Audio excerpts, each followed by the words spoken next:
I remember the first beat I ever sold, I sold for $25. I felt really weird about it. I was a teenager. I burned the beat on a CD. I didn't even think to include stems. The artist didn't ask for stems. And it's just crazy how much has changed since then. Now I'm not nervous or weird or uncomfortable selling beats because that's what I do for a living. But a lot of producers, especially producers who are watching this video, are either just starting out. They're not sure how much they should charge for beats, whether or not they're even ready to charge for beats. Some of you are ready right out the gate. You want to sell your first beat for $500,000 because that's what they tell you to do on Reddit. I want to talk about when to start charging for your beats, the balance between giving out free beats just for experience, networking, and actually growing a business for you to make a living from permanently. This is from a larger MEC podcast episode. If you want to watch the full episode, the link to that is below. Check out the new channel. Appreciate you watching. I was just thinking the other day about the day that I sold my first beat ever. And I remember that day because it was $25 and some dudes came over. I was living with my parents. I was a teenager, I think. I was probably still like 18, 19. They came by, gave me $25 for a physical CD, and that was that. And I felt like I was selling drugs. It was so weird. And then, next thing I know, I'm getting a $4,000 check from a label for a beat. And I'm like, oh my God, this is amazing. And now I'm like, $4,000 from a major is nothing. So it's just an interesting journey. I think artists are in such a unique space right now. As music makers, we're in such an interesting space. Just with all the technology, the majors were competing for the same attention as these major artists. We have access to the same resources. Making music is so accessible, but that means there are a lot of talented people, incredibly talented people, and a lot of people who are moderately good. There are these huge talent discrepancies in the market. There's the whole, saturation factor, whatever that means to the person using that word. My question to the two of you is, because we're speaking to up and coming artists, up and coming producers, when should you start charging as an artist for your services and for your talent? I think, we're the Music Entrepreneur Club. On my channel too, I talk a lot about finances and business, but that doesn't necessarily mean everybody just makes their first beat and they sell it for $1,000 tomorrow. Or everyone jumps on stage their first time and gets a $1,000 check from the venue or the promoter who puts that show on. That's really not how it works. I don't think the vast majority of artists got paid for their first show. I damn sure know the vast majority of producers didn't get paid for their first beats. So, and I think it's easy for me as a producer, it's easy to just start immediately charging for beats because there's a global market and it doesn't matter how little experience you have access to platforms that allow you to sell your beats. And I think that's good in a lot of ways. Cause I'm the guy that's always teaching producers how to get paid for their work, but there's also this opinion discrepancy too. There are the people who say, well, Dr. Dre gets paid $500,000 for a beat. And then there are the people who are like, well, you got to give away free beats when you first start to get your name out. What do you think about this? When is the right time for, because there's no SOP, there's no guidebook, there's no college for this. When do artists start charging? It's unique to each person. I think you do have to test the market. When I first started consulting, it was probably 2015, 2016. And I was charging $20 for an hour on the phone with me. I can't even imagine, But even then, when people be like, yo, I would love to talk to you, I'd be like, yeah, here's my link. And they're like, $20. Who do you think you are? There was not a market for me then. I had the value. I think even then, $20 was still too low for the value that I had. But what I charge now, for independent artists, I'm still only charging $200. So that's 8 years later. Maybe it was 2017. 7 years later, I'm charging $200 for 45 minutes.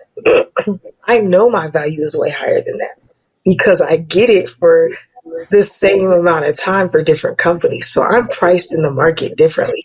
For independent artists, because I love independent artists, I feel like I don't charge that much. But at the same time, I'm not doing it for free or for a discount or for a payment plan. I've been asked all of those. No, you can go to the MEC and watch this shit for free every day. Both of you have managed artists run labels, etc. When should a producer start charging? Because, like I encourage producers who are just starting out to get a lot of experience, but there's such a fragile balance.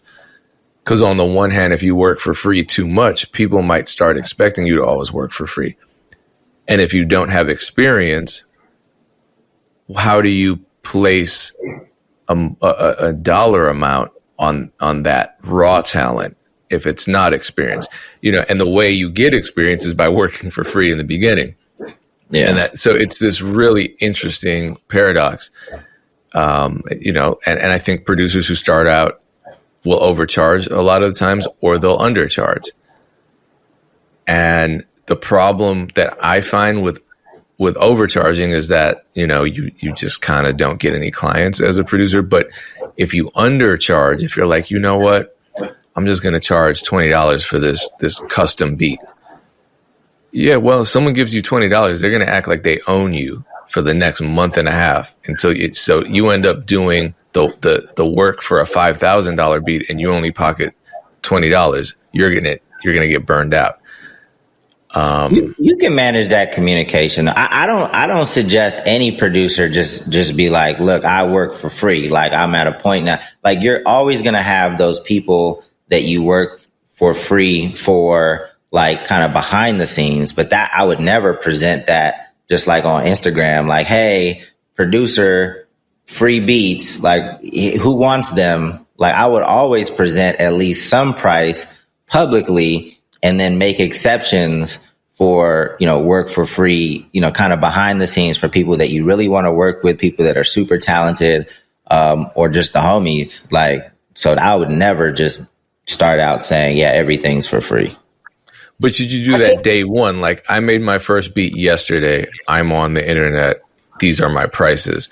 Or should you just kind of not even focus on that? Because I think I personally, if I had to advise someone, if they weren't some type of savant where their beats are just amazing out of the gate, and you can tell they have some growing and learning to do, I would say, all right, go on the internet, network, post beats. Don't necessarily sell them, but don't also necessarily give people prices or give people the impression that you're selling them.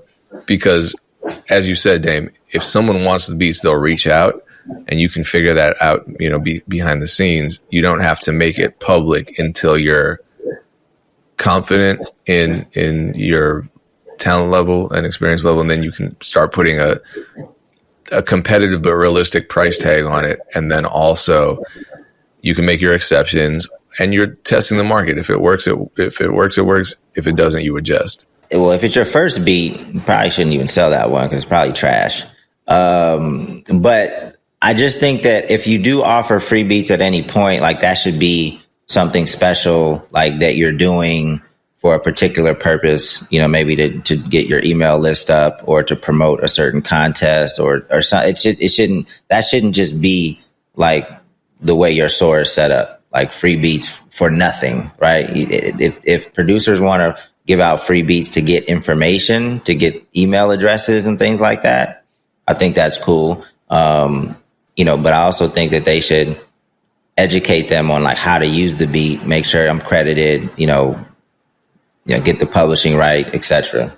You're not going to get every negotiation right. I think I told the story of like, with us working with Blue Chew the last time for the Lesbian Homie 3, like that the number I said to them, they said yes, way too fast. And I knew right then, I was like, fuck. It's a stepping stool. So just try. And if you fail, try again. If you fail, try again. I think it's hilarious because I get that all the time where people are like, well, you already had big records or you were connected in the industry before you sold beats online. So it was easy for you. Like, these people don't give a fuck.